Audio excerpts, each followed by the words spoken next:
आपका ध्यान इस बात के ऊपर आकर्षित करना चाहूंगा। अध्यक्ष महोदय, फैमिली कोर्ट्स का मतलब सिर्फ ये नहीं है कि पति पत्नियों का विवाद, कि बच्चा किसके कब्जे में जाएगा, बच्ची किसके कब्जे में जाएगी, एलिमनी की अमाउंट कितनी होगी, कब दी जाएगी, कैसे दी जाएगी, घर किसके कब्जे में जाएगा, किसके हिस्से में जाएगा।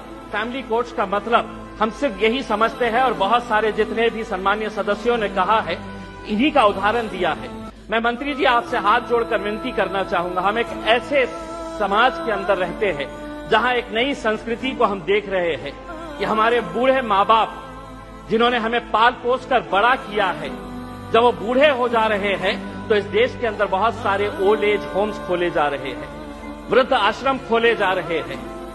क्या इनके लिए कोई कानून है कि जिन माँ बाप ने अपने बच्चों को पाल पोस कर बड़ा किया है, जब वो बूढ़े हो गए, बच्चे की शादी हो गई तो बहू को माँ बाप पसंद नहीं आ रहे, अपने सास ससुर पसंद नहीं आ रहे, बेटा अपने माँ बाप को बोझ समझ रहा है और एक दिन दोनों बेटा बहू अपने बूढ़े माँ बाप को उठाते हैं, ले जाते हैं और जिस तरह घर का कचरा उठाकर हम बाहर फेंक देते हैं तो हम उन्हें ओल्ड एज होम में ले जाकर छोड़ दे रहे हैं।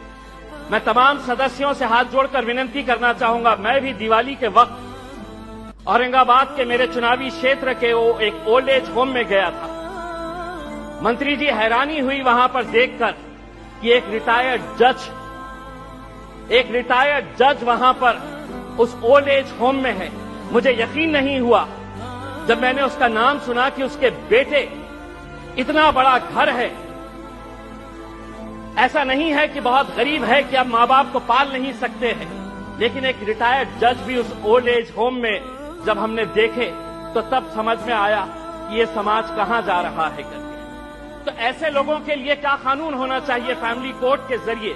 पति पत्नियों का विवाद तो जो है ये जिंदगी भर चलता रहेगा, इन्हें भी इंसाफ मिलना चाहिए, लेकिन वो बूढ़े माँ बाप कहां जाएंगे? फैमिली कोर्ट के अंदर कुछ ऐसा सेक्शन लाया जाए कि जो बेटा अपने माँ बाप को कूड़ादान समझकर, कचरा समझकर ओल्ड एज होम में डाल रहा है, उसे अखबार के अंदर एक नोटिफिकेशन अपनी तस्वीर के साथ, अपनी फोटोग्राफ के साथ उस अखबार में उसे ये नोटिफिकेशन देना होगा कि मैं अपने माँ बाप को ओल्ड एज होम में डाल रहा हूं। ऐसे बच्चों को समाज के सामने हमें खड़ा करने की जरूरत है। लाइए कानून, वरना वो बूढ़े माँ बाप जो रोकने के अलावा कुछ नहीं कर सकते हैं, क्योंकि कोई कानून नहीं है। उनका कसूर सिर्फ इतना है कि उन्होंने अपने बच्चों को पाला पोसा बड़ा किया। पूना में किसी ओल्ड एज होम के अंदर जाइए, ज्यादातर वो परिवार के बूढ़े माँ बाप मिलेंगे कि जिनके बच्चे इंजीनियर हो गए। इंजीनियर होने के बाद वो यूएस में पैसा कमाने के लिए गए, पैसा कमा रहे हैं, लेकिन माँ बाप के लिए एक कमरे का घर नहीं है तो ओल्ड एज होम में लेकर जाकर छोड़े। ये एक संस्कृति हम डेवलप कर रहे हैं। फैमिली कोर्ट्स के जरिए मैं मंत्री जी आपसे ये अनुरोध करना चाहूंगा कि आप कुछ ऐसा कानून इन लोगों के लिए भी लेकर आइए जो बच्चे अपने माँ बाप को आज यहां पर ले जाकर छोड़ रहे हैं।